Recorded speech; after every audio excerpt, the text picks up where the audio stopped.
everybody, and welcome, and thank you for coming out.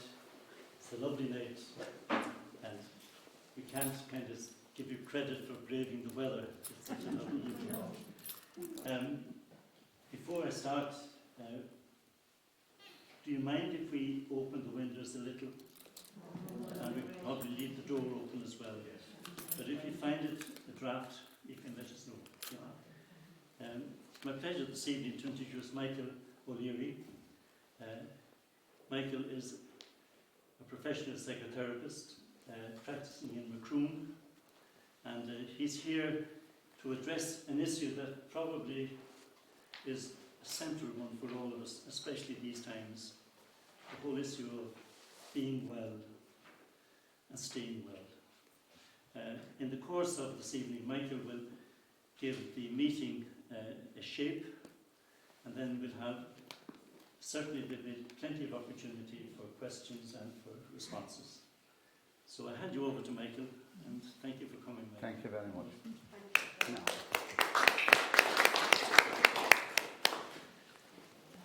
No, thank you very much. It's a pleasure to be here once again. First of all, this session is being recorded by our good friend here, and what he's asked me to convey to you, if there's someone in the room that doesn't want to be videoed, if that's the right word, just let us know. If you're uncomfortable with it, just let us know, and we take it from there. Okay, now we start off with being well and staying well. That's the title for tonight's discussion. Being well and staying well. Being well, first of all, we'll cover that by practicing awareness. And awareness means learning to live in this moment. Because in actual fact, this is all we have. As they say, you never know the time of the day or the hour. So this is what we have, the present moment. Unfortunately, we human beings, we spend a disproportionate amount of our life and energy living either in the past or the future. So we're restless beings as far as that's concerned. So we'll be concentrating on how to live in the present time, notwithstanding all the troubles and problems that are in the world at this time. I'm sure if we look back over history, there was times when things were just as bad. However, when we're living in the middle of this pandemic and all the other stuff that's happening, we tend to think this might be the end of the story. So we just need to get a grip in it and learn to do what we can do in the moment. The second part is where I come in, is we'll be learning to stay well. Being well is one thing, staying well is the other thing. So that is why we'll be working here. I have all this stuff up here. Now I have some stuff here as well that I'll be handing out to you as we go through it. So first of all, what that I was going to deal with now first? Oh yes. Okay. So basically that's the agenda for this evening. Now, first of all, what I'm basing the second part of our session on is what I do in the first session when I meet a client. And that is this one up here. Okay? So the first thing we'll do now is we'll all come into the room, as we say it, and we'll just become aware of where we are for a few moments. So I'd invite you now to sit comfortably, feet firmly on the ground, hands on the lap or wherever they're comfortable. And gently let the eyes close away down, if that's all right for you. Come into the present moment. Now you can use your breath to come into the present moment. Gently notice your feet on the ground as they touch the earth. Notice your body on the chair. Notice your back against the chair. Notice your shoulders and neck. Notice your face and your lower jaw. And notice your breath as you stay with it for a moment.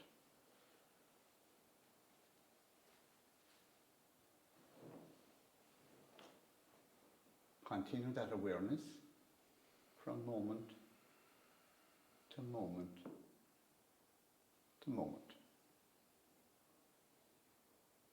Okay, you can open your eyes now again if you're comfortable with it, and we'll work on. Now, I have a little stick here for any student that's not behaving him or herself. No, it's not really. Too near. I need to point this thing out to you. Okay, so everything in life starts with a thought. Everything. If you look at all the stuff inside in this room, the beautiful doors, the ceilings, the lamps, the gear here, myself, we all started with a thought. So everything starts with a thought, and that's the basis of this model of therapy. It's called acceptance and commitment therapy. The word acceptance in this case means that we accept and acknowledge that while we're human and alive, we will always have thoughts and feelings. Now, we human beings, we spend a huge amount of energy fighting with our thoughts and our feelings. And what I say to some people is, if you could control your thoughts and your feelings, you wouldn't be here. Not would I. I'd be doing something else. So we're hardwired to fight our thoughts and our feelings. So this is where this model of therapy comes in really well.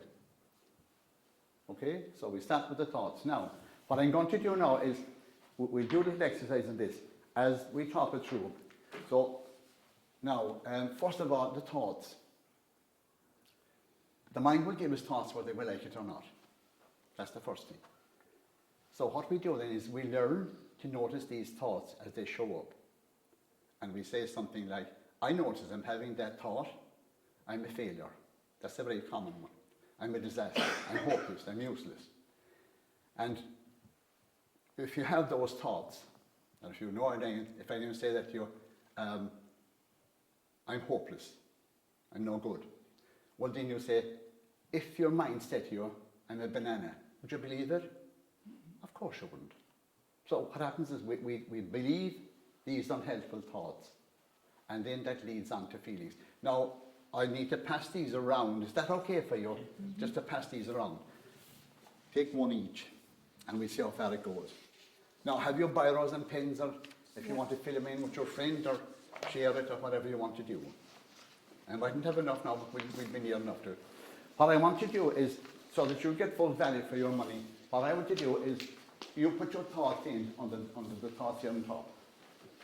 Take your time now. Are we all right? Mm-hmm.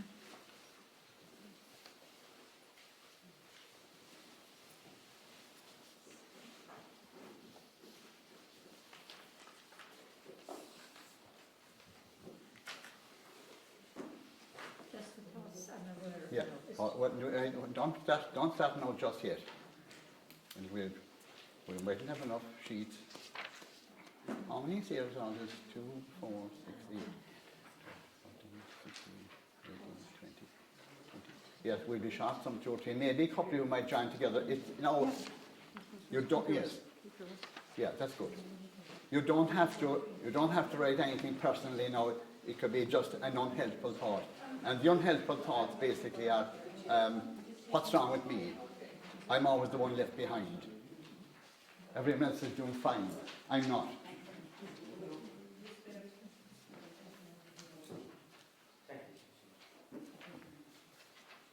Okay, we're short a few minutes there, are we? Oh, we have something at the bottom of then.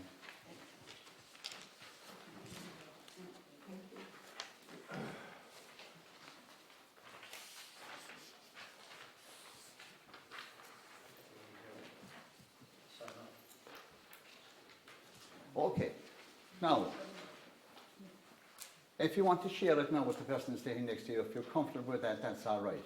If you want to write down something that's true for you, that's all right too. If it's okay with the person next to you that you're sharing with. So, first thing is, try and identify a thought that shows up for you on a daily basis. It might be a thought like, why is everyone better off than I am? How is it that I can't do what I'm supposed to do? Why am I always wronged? It's another one. I'm useless, I'm hopeless. I'll never be anything. Okay, now, Can you scribble down something there? Just one thought is enough now, because we don't want to stay all night at it. What I'm going to do is just give you a picture of what happens. So this is about staying well. This is being well, the first part of it. Staying well is this part. Okay? Are you all right? Okay, now, write down the thought. And when we have thoughts, the next thing we have is feelings. So if you ever thought, I'm hopeless, what would you feel? Dejected. Absolutely, yes. Yeah. Sad? Yeah, you would feel sad. Okay? So you feel sad. So write that down under the emotions then. See the feelings down there on the side? Write that under the feelings. Okay, so you feel sad. Would you feel anything else? Now go on to your own, the thought you've written down for yourself. Just work on that one and see how that goes. Now, feelings. There's two parts of the feelings. There's the intellectual part of the feeling where we know that something isn't right. And the second part is where we have what we call a body sensation. That's where we feel. We feel. That's where those feelings come from. Because what happens, if you're feeling anxious, how would you feel in your body? Tired, yeah. Where would you feel it? Absolutely. This is the area of the body that we usually feel our feelings. This area here. So we feel that people who are sad and lonely, they say, there's a load here. So there's a load. They're sensations. So at the bottom of the page, then you have body sensations. Okay, so your thought is first, then the feeling, and then the sensation. Okay. Are we okay so far? Are we going around the page? Okay. Now, the next thing then is what happens then is when your thoughts, feelings, body sensations, we then engage in behaviours. And the reason we engage in behaviours is to get away from this unpleasant feeling here, the two of these here. This, the feeling and the body sensation. We want to get away from that because it's unpleasant. So we engage in a behaviour. So what is it you do? Would anyone like to say what you've written down there, a feeling? Anyone written? Angry, absolutely. Okay, so when you're angry, what is it you do? What are you most likely to do? Lash out. Absolutely, yes. Yeah, lash out. Now, the thing is, if you've anger written on your page, you say to yourself, what is it I'm angry with? What is it I'm angry about? Am I angry in the right proportion? Am I angry with the right person? Is this the right issue? Is there something else? Maybe it is with yourself you're angry, maybe it's with somebody else you're angry. So it's important to try and locate where that's coming from. Okay? Does that make sense? So now, behaviours. When we have these behaviours, sometimes they can be quite destructive. So sometimes we actually drink alcohol, we take drugs, we do all sorts of strange things. And the strange thing about it is some of us work 12 and 13 and 14 hours a day to get away from feelings. And this is particularly true where people have been traumatized in their lives. Trauma leads on to painful feelings, and we don't want to feel those because they keep on bringing us back to the original event. So we don't want to have the energy to go back there. So what we do then is we work. We work long hours. And all those people, if you look in society and community, you would find all these people. People who are sad find it hard to get out of bed in the morning. You'll find them as well. There's a whole range of things. People who are anxious tend to avoid. So if we're anxious, we tend to avoid. Now, when I was a young boy out in the parish of Kilnamartyr in Macroom, I went to Mass every Sunday, And at the back of the church, there was a whole load of, as Brian McMahon described them one time, what do you call them again? Immunological shooters. They got down on one knee and they were there. Now, a lot of those people, I often thought that a lot of those people, they were probably experiencing anxiety and couldn't go up to church. There's that possibility. Now, what happened over the years then is that people stopped going to church as much as they did before, and all those guys disappeared. They're not there anymore. So we get into all sorts of strange behaviours when we want to avoid. Okay, so avoidance, and that's the commonest behaviour I meet in my work is avoidance. Okay, have you something written in under the behaviours now? If you don't feel like writing, that's perfectly all right. For those of you that want to do a bit of writing, that's all right too. Okay, so what are the behaviours? First of all, you had a thought, I'm not good enough, and then it's sad, and then you had a feeling in your tummy, and that was, how would you describe it? Heavy. Heavy, absolutely. And what's the behaviour then in that scenario? What? Sleep. Absolutely.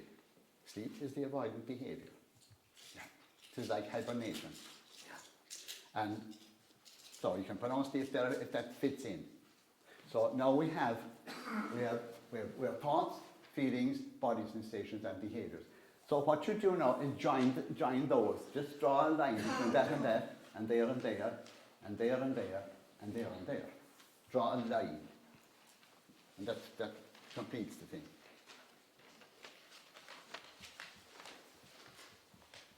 Now, does anyone want to raise up the sheet so that we don't want to see it? Can you raise up a sheet? Someone has it finished? Just put it up so that people can actually see the way you've done. You want to do that? Yeah, that's it. That's right. That's it there. Look, absolutely. So you were all tied up together. Now, draw a line now from body sensation up here to the top. Because what you're doing then is you're responding then to the physical sensation of a feeling. And that, when we're feeling heavy, when we're sad, when we're feeling anxious, we're tight around the chest. And when we're tight around the chest and tension in the shoulders, we will then have more thoughts. What's happening with me now that I can't control this? So can you see how the whole thing, how we get bogged into this? Okay? So you have that now. That's the first part of the first session. The next part then is to take all these pieces apart and work through. So thoughts. Your thoughts are not you. Your thoughts are secretions of the mind. Your mind and mind will give us thoughts whether we like it or not. So to remember that, you have no control over your thoughts because the mind will give you thoughts up to 60 to 70,000 thoughts a day. That's what pops through the mind. And sometimes if we're feeling under pressure and we have a thought, why can't I cope?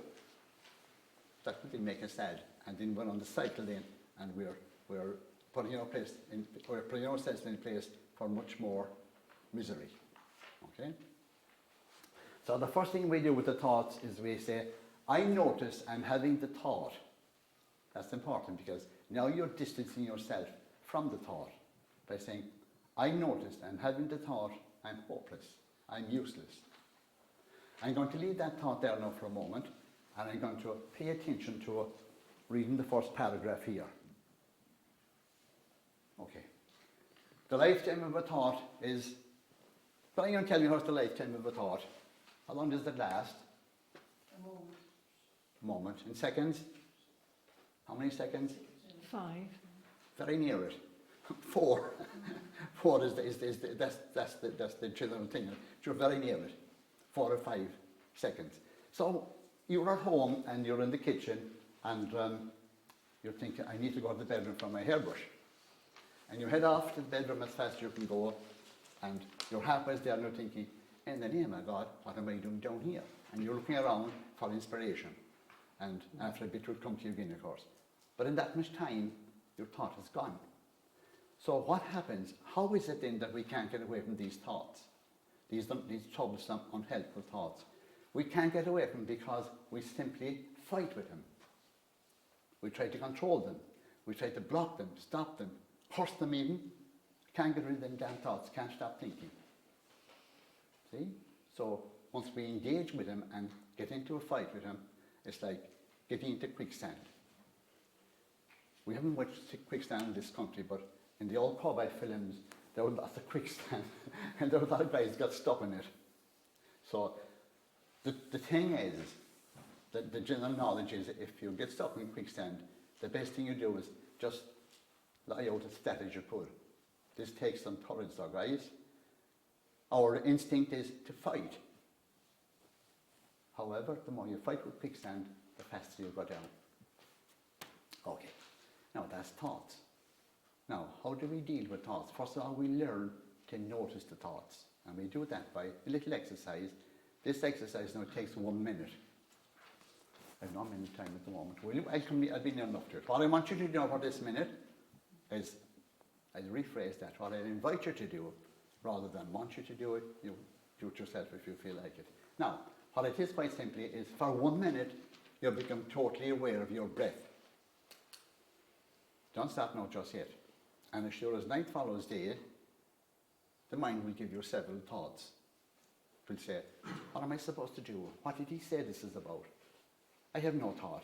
I have no thought. It's a thought, isn't it? Yeah, it's a thought. Okay? So what you do now is, just again, gently close your eyes. Become totally aware of your breath. And if and when a thought shows up, you just say to yourself, thinking, and immediately go back to the breath. So you can start away now.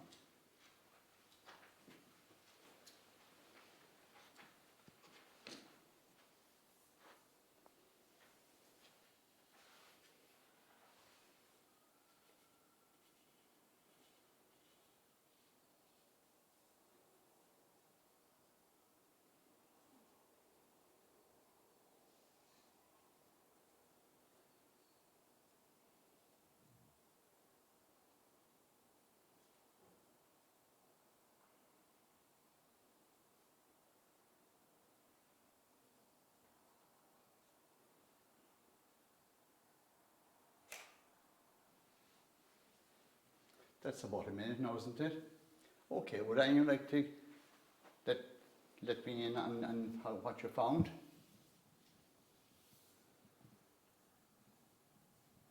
Did you notice thoughts showing up? Definitely, yes. You did, of course, yeah, absolutely. So what that's saying is that the mind is always giving us thoughts morning, noon and night. 60,000 to 70,000 thoughts a day. So there's no end to the amount of thoughts that show up. And there's no end to the amount of unhelpful thoughts that show up. They are the unhelpful ones that make us feel bad and give us the difficult behaviours.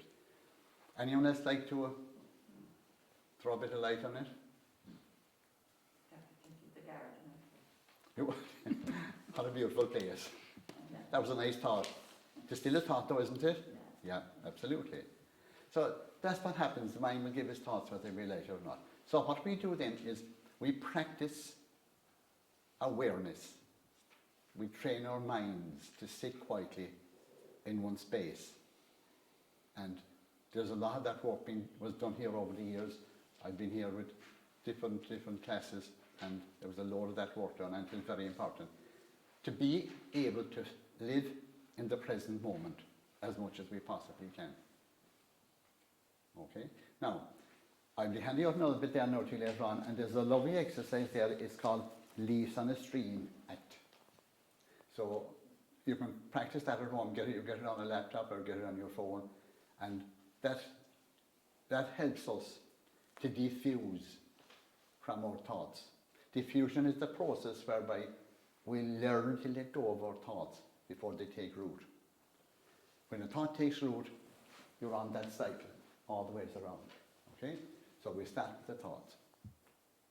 That's the most difficult part of this model of therapy, is the thoughts. Trying to get clients to work with that, because it's so alien and it's so contradictory to the way we actually feel about our thoughts and how we see our thoughts. Because we all think our thoughts or gospel. Pardon the pun. That's what happens, okay? Now, feelings. Feelings are the next thing now.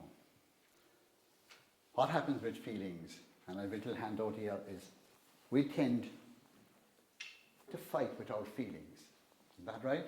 If we're feeling sad, or angry, or anxious, we tend to fight with it. So, have you ever tried to control your feelings? Anyone like to venture how they got on with that bit of a story? Controlling your feelings. Counting to 10. Yeah. That's a 10-second solution to it, but that's all right too. Now, what happens with feelings? That feelings are meant to be felt. You can't will away your feelings by just saying, I don't want to feel like that. Okay. So, feelings, the first thing we do with feelings is we actually name the feeling. I notice I'm having that feeling of anxiety. I had the feeling of anxiety a number of times today because I was doing this thing this evening. So, and even yesterday I had feelings of anxiety. Yesterday morning I had feelings of anxiety. So I notice I'm having feelings of anxiety. So you name the feeling. You name it. And then you feel it. This is the challenge now. You feel your feelings as they are without trying to change them. That's another difficult part. So how do we do that? What we do, there was a lady here, I'm sure, she did a couple of workshops here going back 7 or 8 years ago. She, Joan Sutton, did any of you meet her? No? But she was very good, and she came up with this thing. I've seen it done several times since, but she came up with this method of dealing with feelings. So what you do, first of all, is you name your feeling. I notice I'm having the feeling of anxiety. And anxiety usually hits this area of the body. So what I'm going to do now, I'm going to hold it and breathe into it and allow it to be there. Sit with it. Okay, so now I'll invite you now again to do that exercise. Because this is a powerful exercise. It's one of the best exercises of all the stuff I do. So it will take about 2 minutes. Okay? Now, what you do now is, again, notice what you're feeling. And maybe you might say to yourself, whatever you wrote down there first as a thought and the feeling, you might have that feeling and see what happens. So what you do is, allow the eyes to close away down now first. Close way down. If that's all right with you, that's okay. Now, hold the feeling as it is without trying to change it. Breathing in and around it. Giving it room to expand if it needs to. Let go of the urge to control it, or get rid of it, or get away from it. Gently feel it.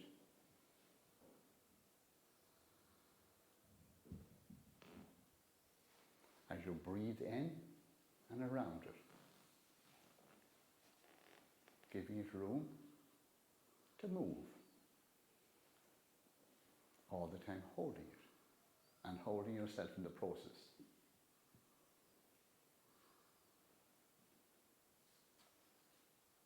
Now, move your awareness away from that now to the sound. Can you hear sounds outside and wherever we can hear sounds of traffic, I'm sure, down in the background?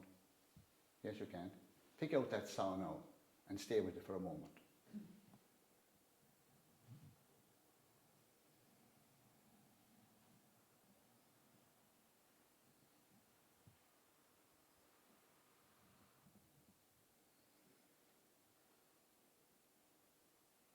Now, move your awareness away from that sound now, and those sounds back to your breath. Becoming totally aware of your breath as you breathe in and out. Always using your breath as an anchor to hold you here in this moment. present to your thoughts and feelings. And continue that awareness from moment to moment to moment.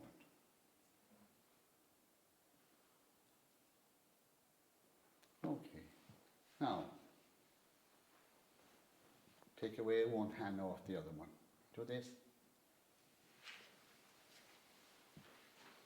Take away one hand and then put it back. Now, when you put it back, what do you feel between the two hands?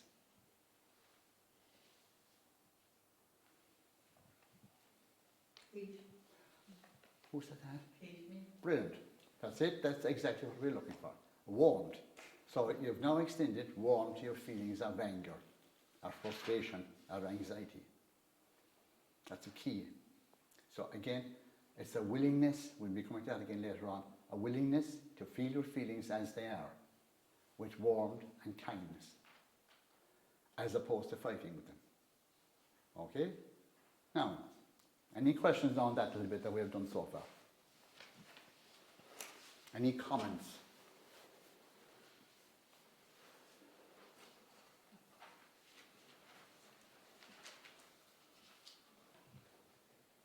Everyone happy? You know that happiness is a very fleeting emotion. Do you know that? It is a very fleeting emotion, happiness. It only lasts a very small space of time. So if you meet someone that's talking about going for happiness, they go for contentment instead. It's far easier to attain. It is much more rewarding. Stephen Hayes, one of the people that put this model of therapy together, he says happiness is a fleeting emotion. And we do all sorts of crazy things to be happy and get happy. So we go for contentment as we move through the thing. Okay, now that's what we used to do in the first session. Would anyone like to ask any question now? Because if you ask a question, I can, if you have anything, just even write it down and hand it up if that's all right for you. Any question at all? Don't worry about anything now because I've had all the questions before. But if you have a question, because there's a learning in asking questions.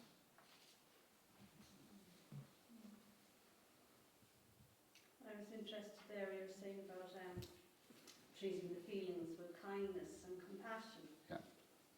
So, I mean, it takes a lot of practice, doesn't it? And a good deal of changing your whole perception about the thoughts that are coming into your head, you know? Like It the does. angers, you know? If Yeah. you're feeling angry with, Yeah. with someone, you know, if you're trying to keep that at bay, like, Okay. how do you deal with that? Now, first of all, we need to change our language around it. We will have feelings of anger if we're having a certain kind of thought. Why did Mary do that to me? Why did Patrick do this to me? Why did my brother do this to me? Why did my father do this to me?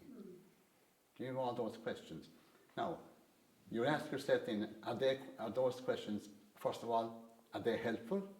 Are those thoughts helpful? If they're not helpful, we put them on the leaf in the stream and we watch them float away. That's the one I'm talking about here. I'll hand out that to you later on. So you deal with the thought first, and then you feel the feeling as it is without trying to change it. There's no better way than that to do it. It does work. I tried it myself and it actually works. So again, it's about, you remember when, I'm sure most of you at one stage learned to swim, and maybe some of you are still swimming. One of the secrets about learning to swim is being comfortable with the water splashing over your face, up your nose and into your eyes and into your ears. And when that happened to us, how was the first thing we did when we were swimming first? How was the first thing we did? We stood up. That's it. Was it just like that? Or was it behind you somewhere else? And that's what we did. We actually stood up to get away from the discomfort.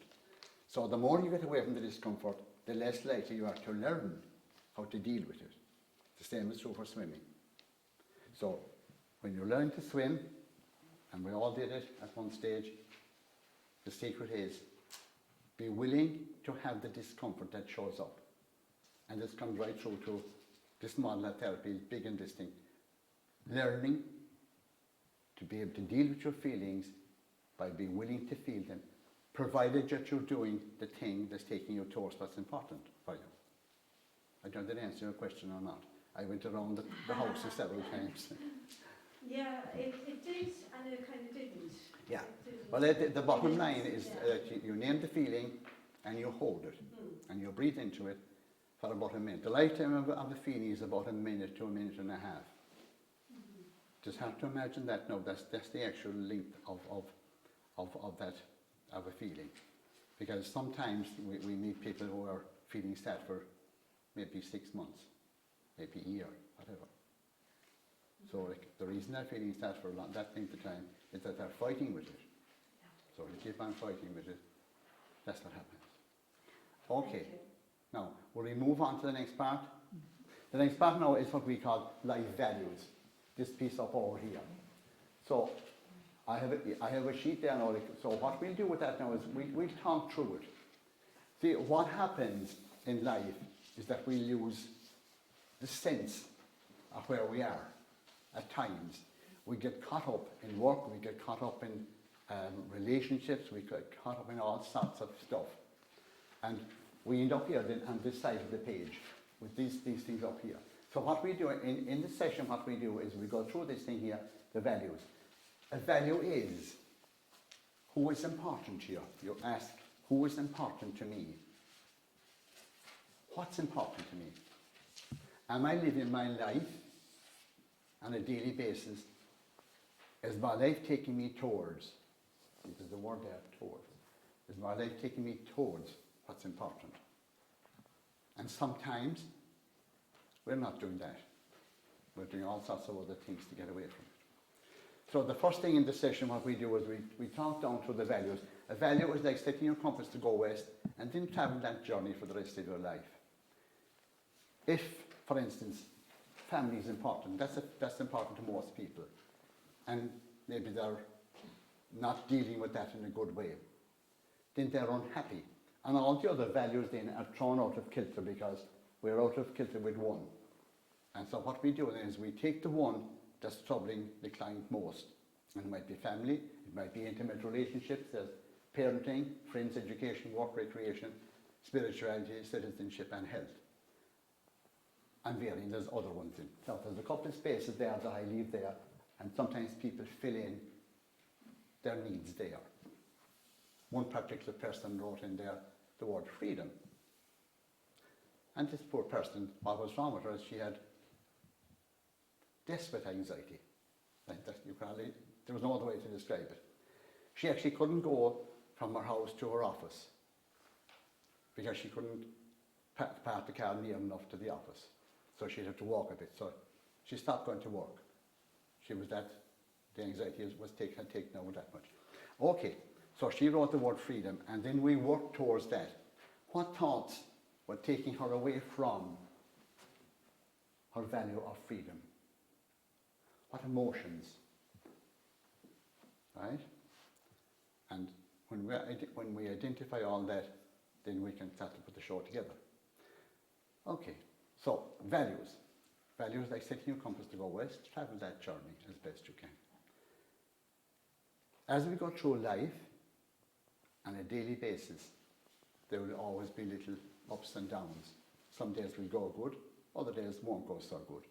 The important thing is wherever we find ourselves, that we choose to live life to the full, to our values.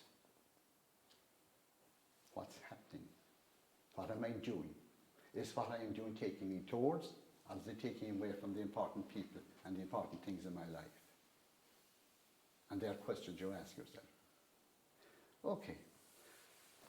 Right, so we identify, again, like on this one here, we identify the thoughts, the feelings, and the behaviours. So you have the behaviours that you have distractions.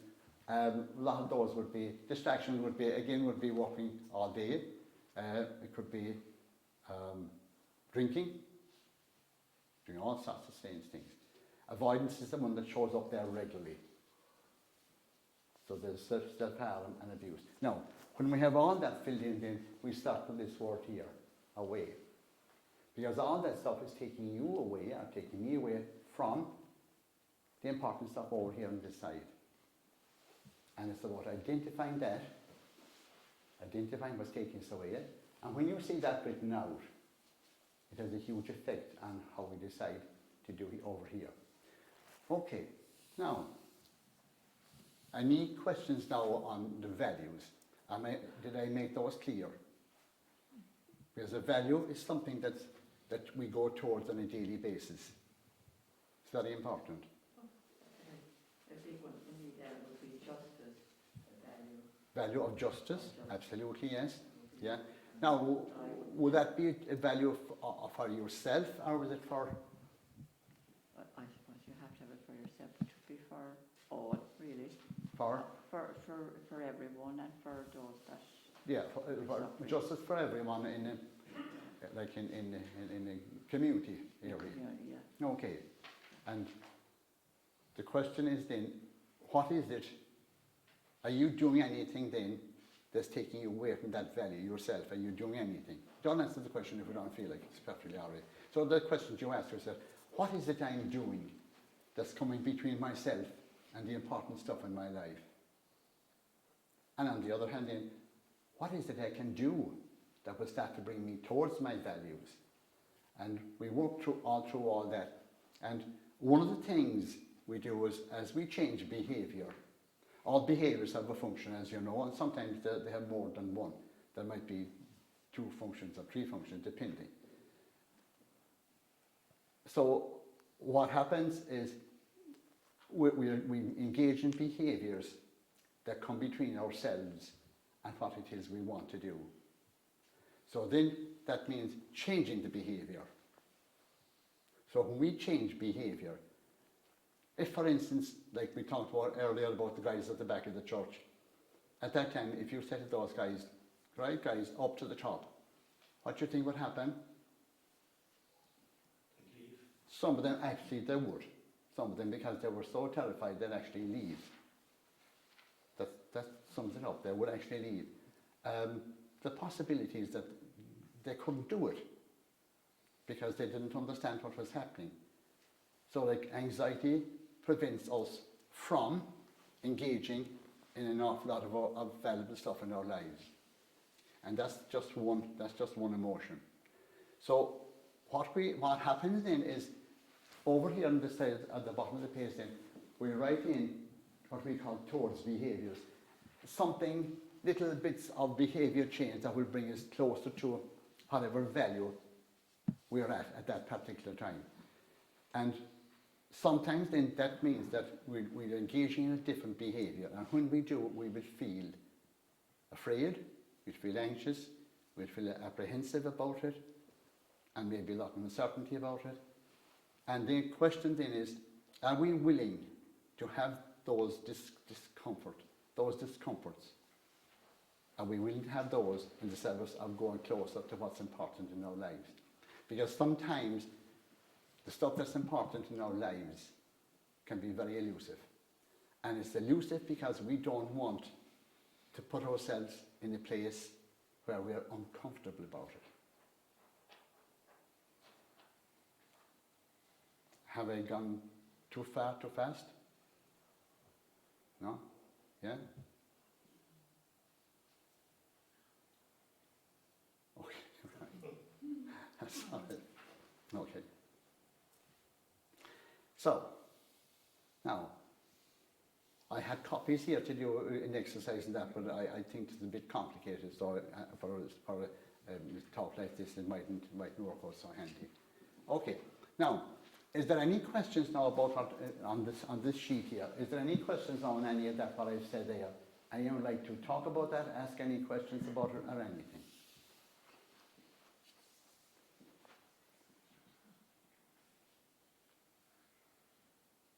That's one of the key parts of acceptance and commitment, yes? Do we always know what is important in our life? Well, we do actually, we do. Because if we're living life and if it's unfulfilled, and we're not entirely sure about it, what we do then is we explore all the different possibilities around that, and we say, is what I am doing taking me towards where I want to go? What kind of a person do I want to be? What kind of a person do I want to be in my relationship with you? Or with you? What kind of person do I want to be? So you ask yourself the question, what kind of a person do I want to be in my relationship with? That takes a bit of maturity. Yeah, and it takes a bit of learning as well. Yeah. But in a session now, we'd be going much slower than this, and we'd have actual thoughts and actual feelings, and it's easier to work with that. But anyway, the question you're asking is, how do we know? One of the reasons you'll know is if you're satisfied in your life, if you're content with yourself, if you have that feeling of wholeness, and that's very important.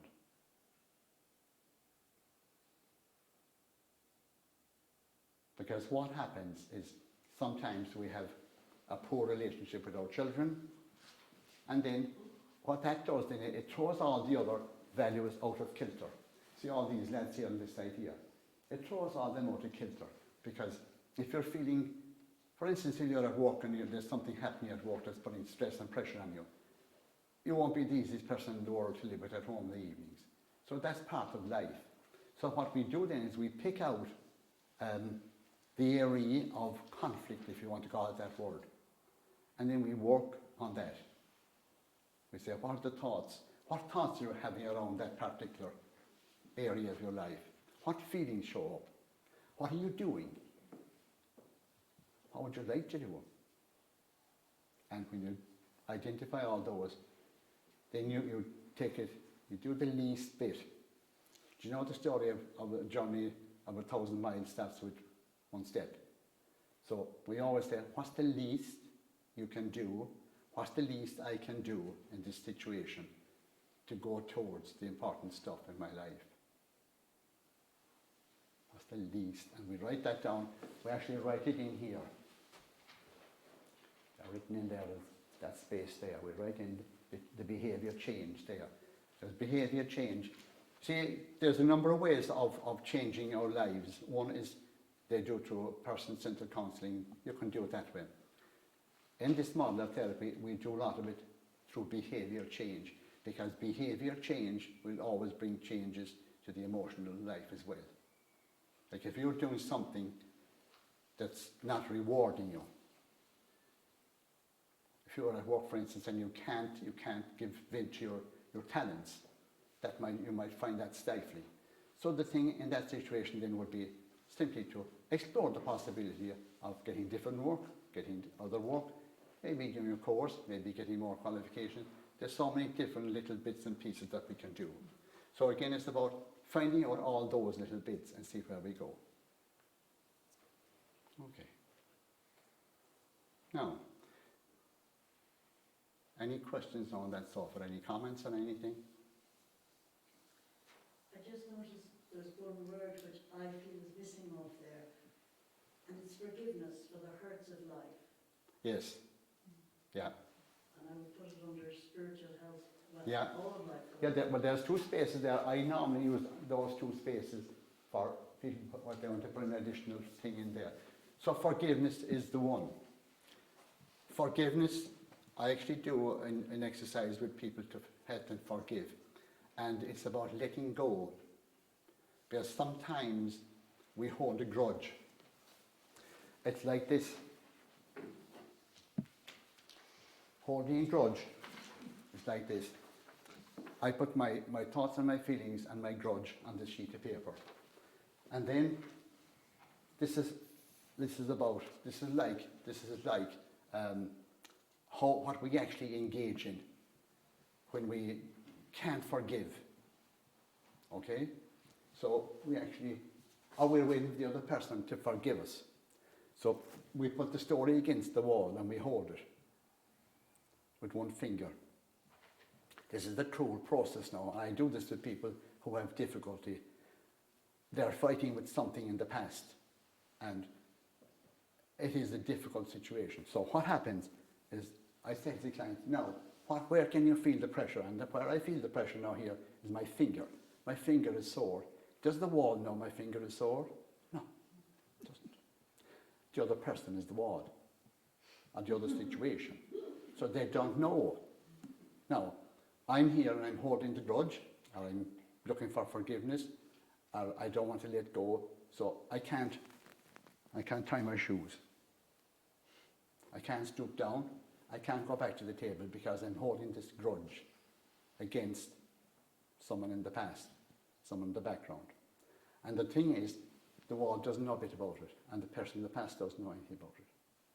So we take that down then, and we say the story hasn't changed.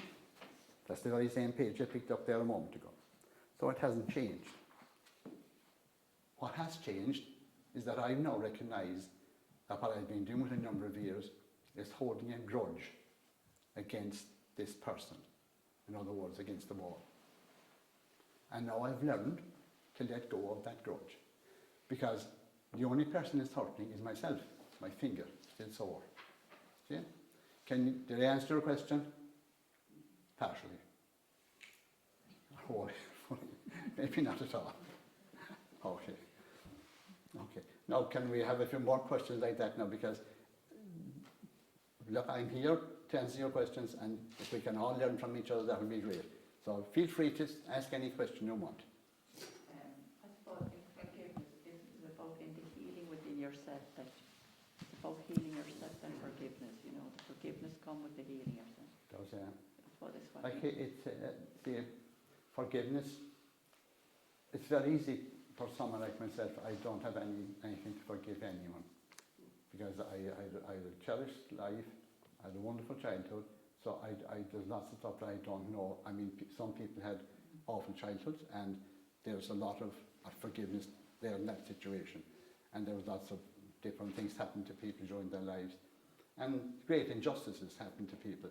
Now, we can only talk about that in an academic way. We can't talk about it from a personal place.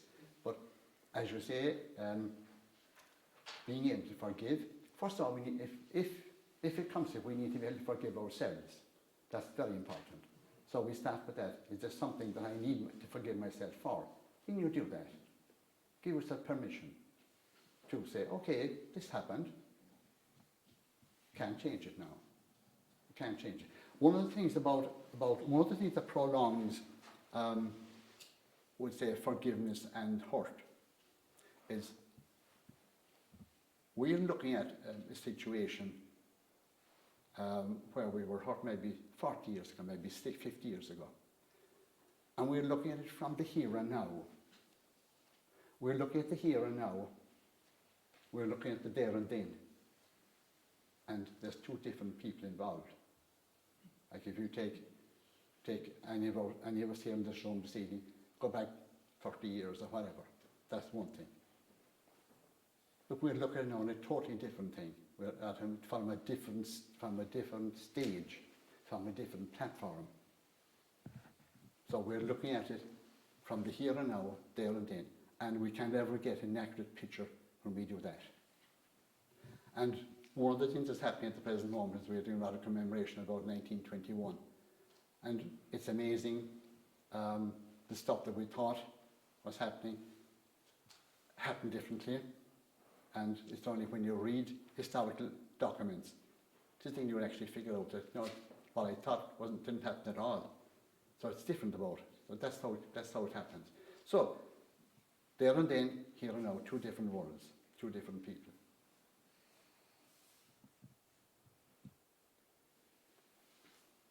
Now, anything else now that we want to talk about? Behaviour is an important one, isn't it? So, like, now Martina Lehan does this very well. I'm sure you most of you would have seen her at this stage doing that. She talks about a very important part of this thing, and I do it regularly with my sessions. It's looking at repeating patterns of behaviour in your life. If there's repeating patterns of behaviour in your life, for instance, if you come in every evening from work and you bang the door, and then you go back out the car and you bang the door again, and there's someone inside trying to listen to the news, and you seem to forget all about that. There's more serious things than that, obviously. But if there's repeating patterns of behaviour in your life, one of the behaviours I come across quite a bit, I mentioned earlier, is avoidance. So we tend to avoid. So the question we'd ask then is, what increases the probability of your behaviour occurring? And again, if it's avoidance, what is it? What makes you avoid? Who's present? What's there? Are you afraid of some scenarios, some situations? Like this thing here now, standing here in front of you, that's not easy. That's part of how that might be, why that hanging is happening. However, it is driven by feelings. So what feelings show up? If you avoid something, what's the feeling that comes to the surface? What are the feelings? It can be lack of awareness if you're doing repetitive stuff. If you're doing? Repetitive stuff Yes. in your life. Yes? Because you keep getting the same answers. Absolutely. You're doing the same thing. Yes. So it's a lack of awareness of, Yeah. Suddenly it dawns on you one day, oh my God, I've been doing that for so long. I've been getting the same answer. But really though, if that was happening, you probably would have someone else would have complained to you if that went on for a bit. Generally speaking. Still ignore them for a while. Yes, oh yes, okay. So like what we look at then is we say, okay, what is it? Where's the environment? What's happening? And it's when we're at work, maybe it's when we're at home, doesn't matter. If there's a repeating pattern of behaviour showing up, we need to look at that. And we need to look at why it's happening. And then we need to see what's actually reinforcing it.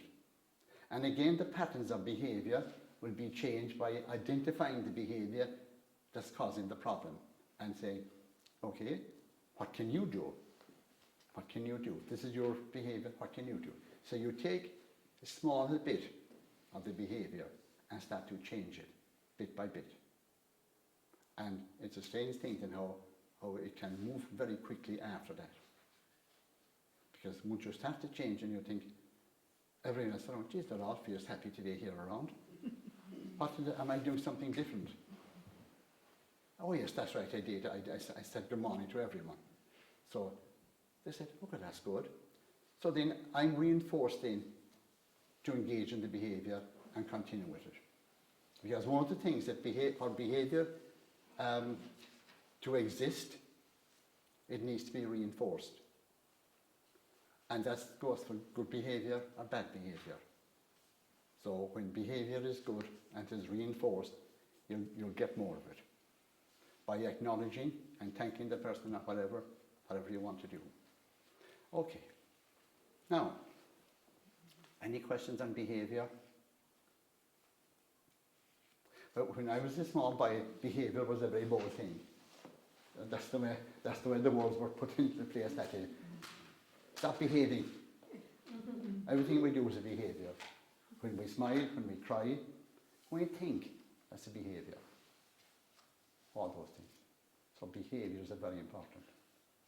And there's one other part of behaviour, there's a thing called passive-aggressive behaviour. Passive-aggressive behaviour is where we, as human beings, can't actually say what it is we want. How many of us inside in this room can make our needs known appropriately? We can make our needs known. Yes, no problem. But is it appropriate? Is what we're doing? Are we using the right approach?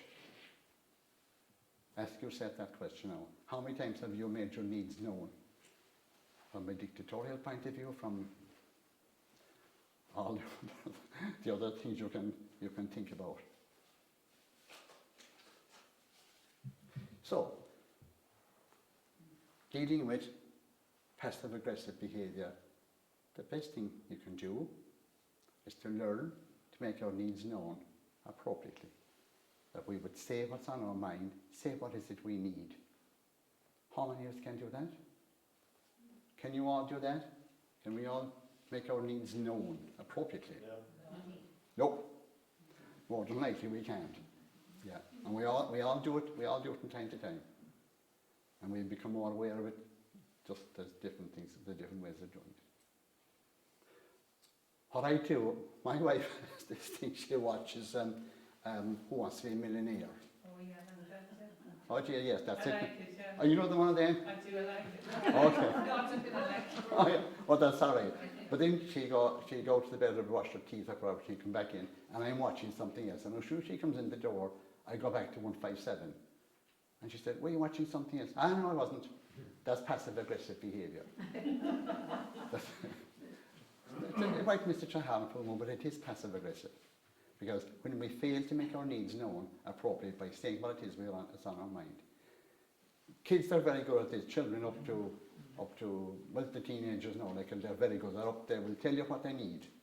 And that's no harm, because my generation and indeed your generation as well, we took the handy way out of it. We didn't always say what we wanted. And then we ended up resentful. Because the resentment is the one emotion that will show up when we fail to make our needs known. Yeah. Now, any questions on that now, or anyone to comment on it? Okay, the last item we deal with then, what time is it, guys? 20 to 9. Okay, that's fine. Okay. You know, sorry, if you're not making your needs known, but if one of the reasons, because you know if you do make your needs known, that there'd be a sort of an adverse reaction. So Okay. I think, you know, it's easier. Okay, but that's that person's problem then. Now, if you make your needs known. They might make it your problem. Yeah. Yes, okay. Exactly, exactly. Yeah, okay. Now, so that person then needs to acknowledge that you're saying something. And this thing goes on, particularly in relationships, it goes on quite a bit, where one person keeps on saying, yeah, the whole time. And the other person never looks at his or her behaviour. So it's only when they start to look at their behaviour, like you need to say, and you say it once. You just say, this is what I need. These are my needs in this scenario. This is my need. This is what I need. You just say it once and leave it at that. Over time, that will work with most people. And the most reasonable person can be as guilty as the rest of us. However, once they see that this thing, that you're being firm about it, and from, I suppose, if you're looking at life, the best place to start is very early on in the relationship, if that's what you're talking about. Yeah, because it's important that we all make our needs known appropriately. And you say what it is you need. No point is not that you don't have to be afraid of that. And if the other person can't accept it, then that's his or her problem. And that is a problem. And then people, of course, who are bullies or tyrants or whatever, they will ignore you. And that's where the trouble starts. So you have to, then you make a choice. What do I do in this situation? So do I actually leave the situation? Do I stay and try and change what can be changed? Do I stay and accept what can't be changed and live within my values? Or do I stay where I am in this misery? That might be, but he'll be strong now. That is the truth. So I do an exercise with some people who find themselves in difficult relationships. So the question is, 4 options. First one, leave the situation. Second one is stay and change what can be changed. The third one is stay and accept what can't be changed and live by your values. Up here, live by your values. Who's important to me? What's important? And the last one is stay in the muddle and get deeper and deeper into the mire. So that's fairly stark, but it's important. Like the serenity prayer, isn't it? Sorry? It's a bit like the serenity prayer, you know. Yes, absolutely. It's actually based on that. Yeah. It is. It's the same principle. Yeah. Yeah, that's the one. Yeah. Do we get brownie points for staying with our values? Hmm? Do we get brownie points for staying with our values? Well, you do. You do. You get satisfaction from life by staying with your values. But you can live a miserable life too, can't you? Well, if you're living the miserable life, you're in stage 4 of the 4 options. You're staying in a situation that's pulling you down, holding you back, where you can't fully express yourself and live your life. And each and every one of us are entitled, we're entitled to live life to the full. Now, this doesn't always happen because we can get health issues and we can have financial issues. There's lots of other things that come between us. However, a lot of those are things that are outside your control.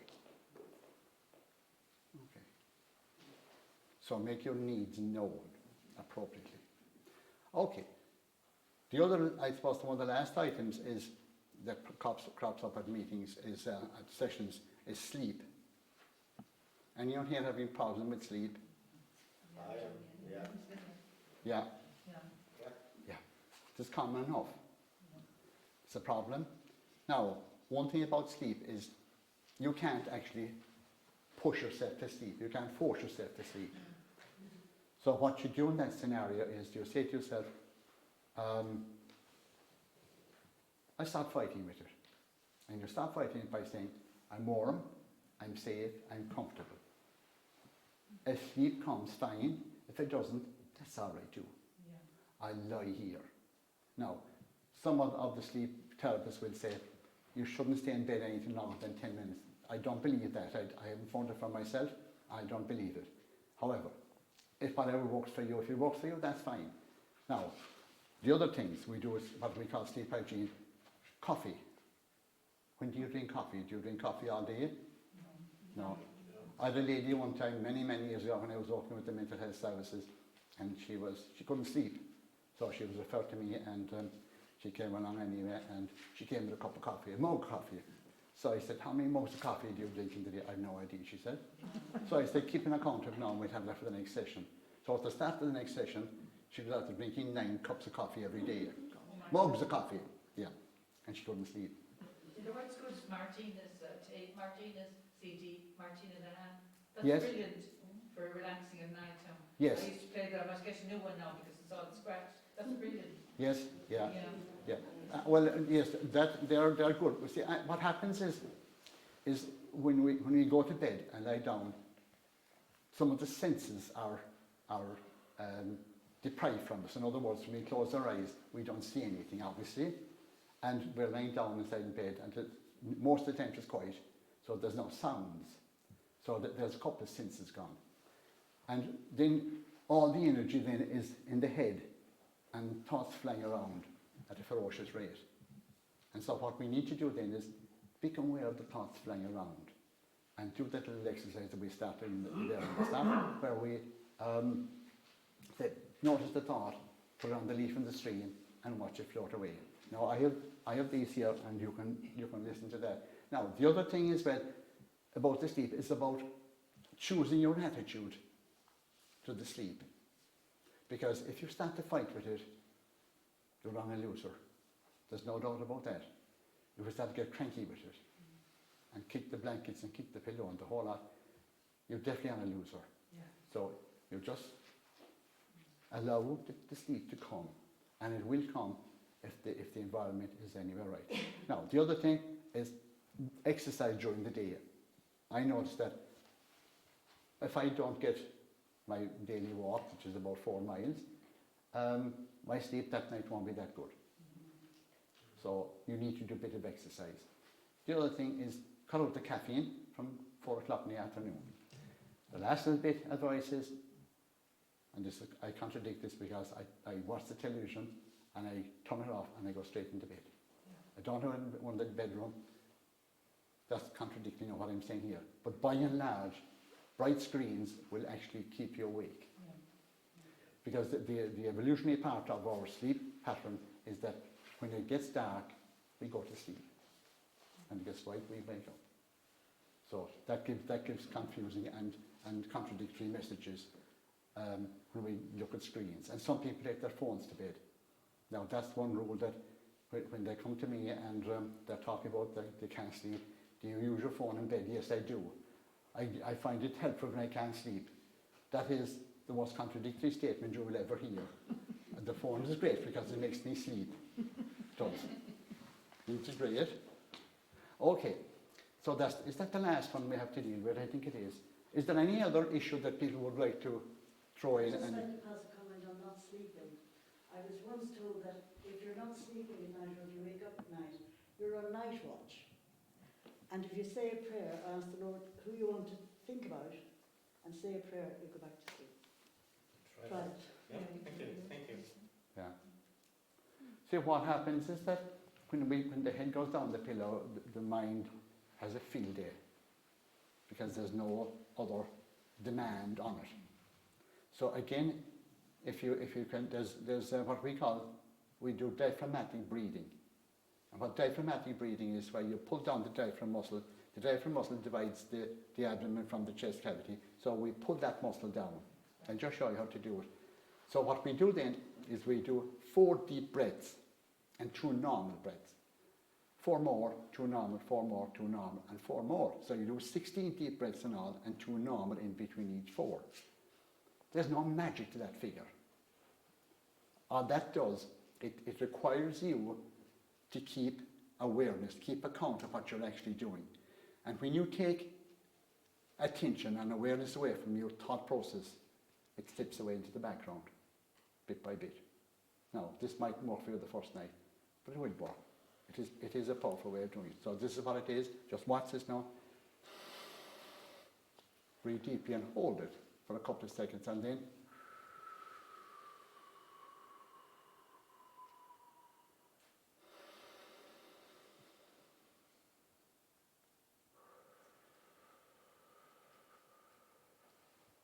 that's diaphragmatic breathing.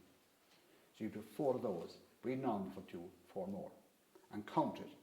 Because when you take attention away from the thought, it's like taking down the sail in your little boat. The wind won't blow you around as much. Okay. And just look at my notes if I had anything else. Oh yes, rules. We're big into rules, aren't we? And that's the last one now. And I'll let you go home then. Rules. I should be able to. I shouldn't do that. Can't do that. Won't do that. Rules create huge problems. So what we do is we identify the rules that are causing problems, and then we dispense with them. So we let them go. Rules. Now rules are brought about by our schema, and our schema is a thing that's here inside us. It's like a reflector. Like when we hear messages from the outside world, our schema makes sense of it. And sometimes our schema is damaged. So the rules we have can be troublesome. They can create problems for us. And this is what happens. I couldn't do that. One of the things that we need to watch is if we have rules of engagement for ourselves. We might be secretive, we might talk too much, we might interfere in other people's business too much, and then we don't see anything wrong with that. There's rules, and the whole lot combined together makes a difficult life. So watch out from the rule that says, I should be doing better. I should be doing more. Okay, are we all right? Mm-hmm. Will we do a small bit of mindful meditation? This takes about 4 minutes. Yeah. Is that okay with everyone? Yeah. Okay.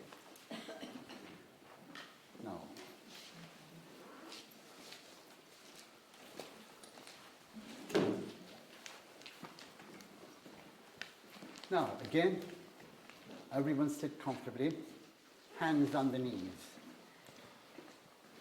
and allow the eyes to close away down.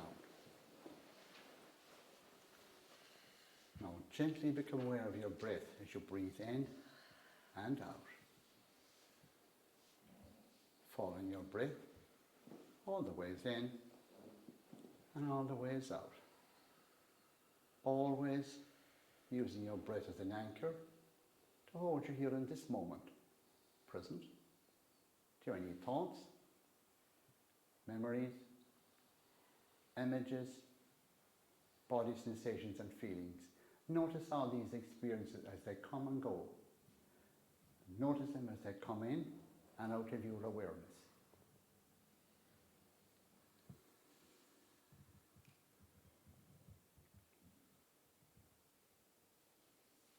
Now Now, become aware of your feet in the ground as they touch the earth.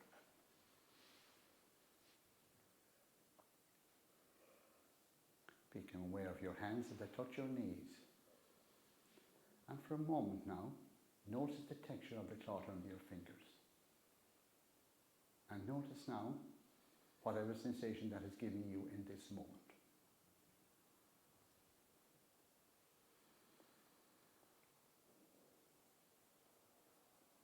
Now become aware of your bum in the seat.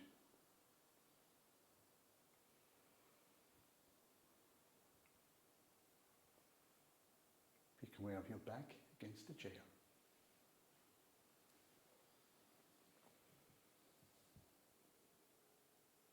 Become aware of your shoulders and neck. Noticing any tension in that area of your body.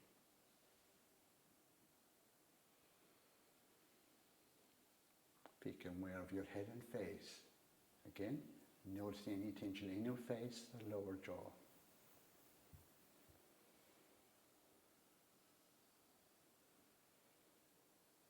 Now, if there's anywhere in your body that you're feeling discomfort of any sort,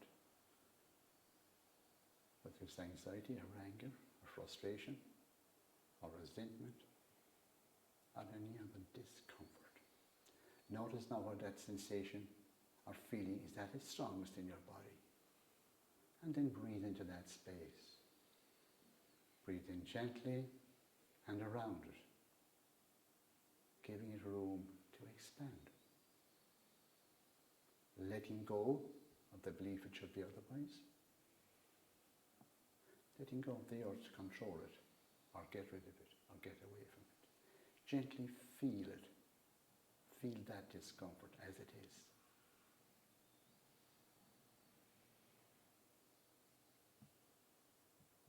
Now leave that discomfort where it is. Move your awareness now to the sounds of the city.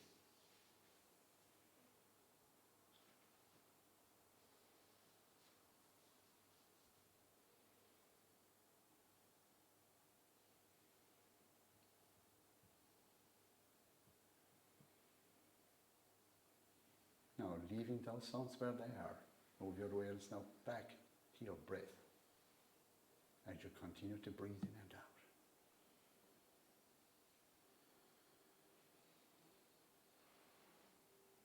Following your breath all the ways in and all the ways out. Continue that awareness from moment to moment to moment.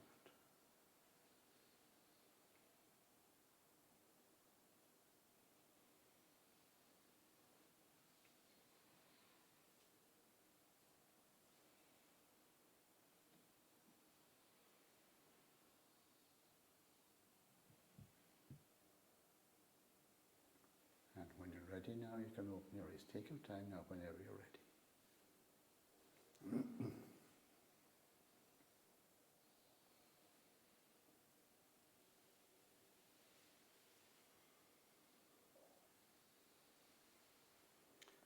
Okay.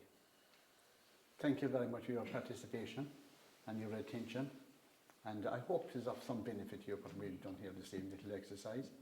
It's a little basic exercise and how we perform as human beings, how we behave, how we think and feel. Now there's a couple of things that I need to hand around. This is one of them. Are you all right?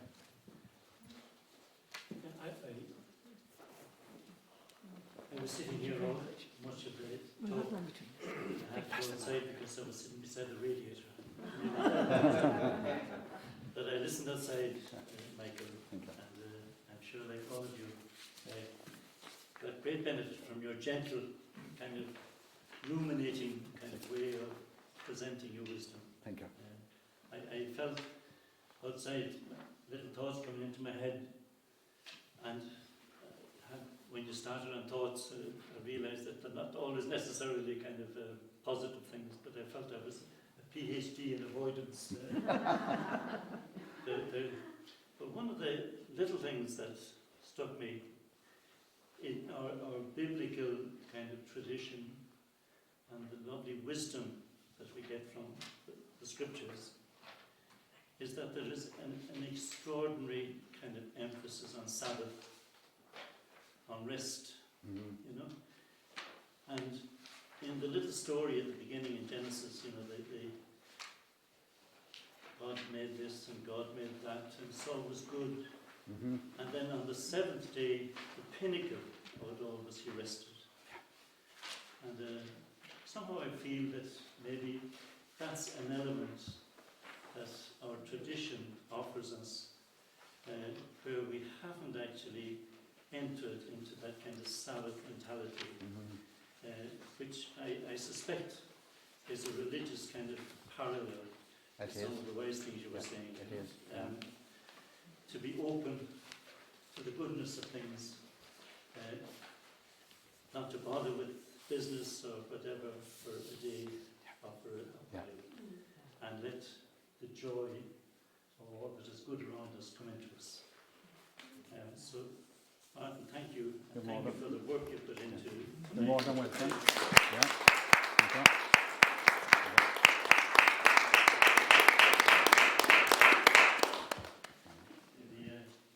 But I remind you that we move on to a different kind of emphasis this coming week in the conversations. The first two conversations, including this one, kind of addressed something of the issues that the pandemic had brought up and the kind of burden that it has been to many of us. Now we're moving into a more kind of churchy kind of dimension this coming week.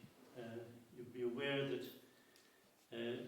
most of us grew up in a tradition where the liturgy was in Latin, and we understood that was part of our tradition. And the present Pope has decided to kind of put a certain break on the use of the Latin in the liturgy, and it's caused a bit of a turbulence in the church. And if we're not aware of it, it's no harm to be made aware of it. And we have Martin Brown, a monk from Glenstone, speaking to us on this coming Monday, and his topic is Pope Francis and the Latin Mass. Just somehow giving us a little background. It's not something esoteric really. It has something to do with a wider issue in the church, which is quite critical at the moment. So it'll be interesting to listen to Martin, and we look forward to that. Could I also remind you that our programme for this coming year is available, and we'd be glad if you take a copy or a few copies or any amount of copies to take it with you and spread the word.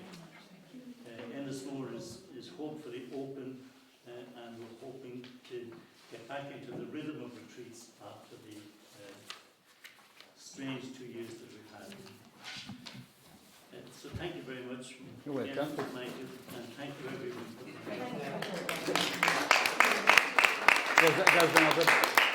There's another sheet of paper.